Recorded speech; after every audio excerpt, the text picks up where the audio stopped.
Hello hi, నేను మీ లక్ష్మిని. ఈరోజు నేను ఒక రెసిపీ తయారు చేస్తున్నాను, చూడండి. ఇదేందో మీరే చూసి చెప్పండి. స్కిప్ చేయకుండా ఉంటే చివరిదాకా మీకే అర్థమవుతుందండి. ఇది చాలా ఈజీ రెసిపీ. వంట చేయని చేతగాని వాళ్ళు కూడా ఈజీగా తయారు చేస్తారండి.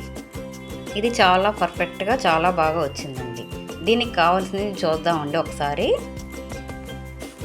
ఒక రైస్ కుక్కర్ తీసుకొని ఒక గ్లాసు బియ్యం పోసుకొని శుభ్రంగా వాష్ చేసుకోవాలండి. 2-3 సార్లు వాష్ చేసుకున్న తర్వాత 1-2 గ్లాసులు వాటర్ వేసుకోవాలి.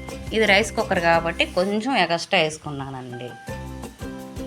రైస్ కుక్కర్ ఆన్ చేసి పెట్టుకున్న తర్వాత ఎమ్మటే ఉడికిన తర్వాత చూసి తీసుకోండి. ఇది తీసుకున్న తర్వాత ఎడలపాటి పళ్ళెంలో రైస్ వేసుకొని ఆరబెట్టుకోవాలి. ఇది బాగా ఆరాలండి. నేను చేసే రెసిపీస్ మీకు నచ్చినట్టయితే ఒక లైక్ కొట్టండి, షేర్ చేసి కామెంట్ రూపంలో తెలపండి. రైస్ ఆరేలోపు మనం పోపుకు తయారు చేసుకుందామండి. ముందుగా పచ్చిమిర్చి చీలికలు పొడవుగా కట్ చేసుకోవాలండి. ఇది బాగా ఆయిల్లో ఫ్రై అయితే బాగా తినొచ్చండి.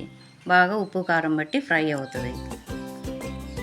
ఇవి కట్ చేసుకొని పక్కన పెట్టుకొని ముందుగా ఆరబెట్టిన రైస్లో కొద్దిగా ఆయిల్ వేసుకోవాలి. ఆయిల్ వేసుకొని కలపాలి. చేతితో అయితేనే బాగా వస్తుందండి. బాగా చూడండి, పొడి పొడిగా వచ్చేసింది. ఆరిన తర్వాత ఆయిల్ వేస్తేనే బాగా పట్టిద్ది. చూడండి ఎలా వచ్చేసిందో, చాలా బాగా వచ్చింది. దీనికి కేవలం 2 నిమ్మకాయలు ఉంటే చాలండి. మీకు ఇప్పటికే అర్థమైపోయి ఉంటుంది రెసిపీ పేరు. బాండీ పెట్టుకొని ఆయిల్ వేసుకొని పోపు గింజలు బాగా ఫ్రై చేసుకోవాలండి. ఈ రెసిపీ పేరు ఏంటంటే కర్ణాటకలో వచ్చి చిత్రన్న అంటారండి.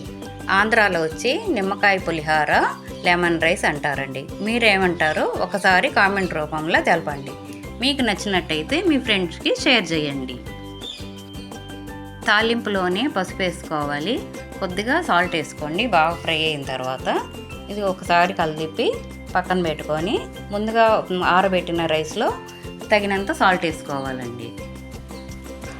అన్నం బాగా ఆరిపోయిందండి. ముందుగా వేసిన పోపు తీసుకొని రైస్లో బాగా వేసి కలపాలండి.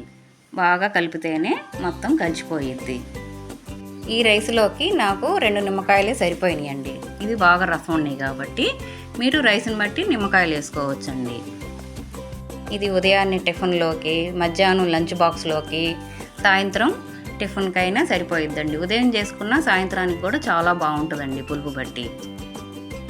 ఇది మొత్తం కలిపిన తర్వాత ఫైనల్గా కొత్తిమీర వేసుకొని కలుపుకోండి. మీరు మా వీడియో మొదటిసారి చూసే వాళ్ళు మాత్రం సబ్స్క్రైబ్ చేసుకోవటం మాత్రం మర్చిపోబాకండి. నాకు పర్ఫెక్ట్గా వచ్చిందండి. చూడండి, చాలా బాగుంది రైస్. ఏ కూరగాయలు లేనప్పుడు పాస్ట్గా అయ్యే టిఫిన్ లెమన్ రైస్.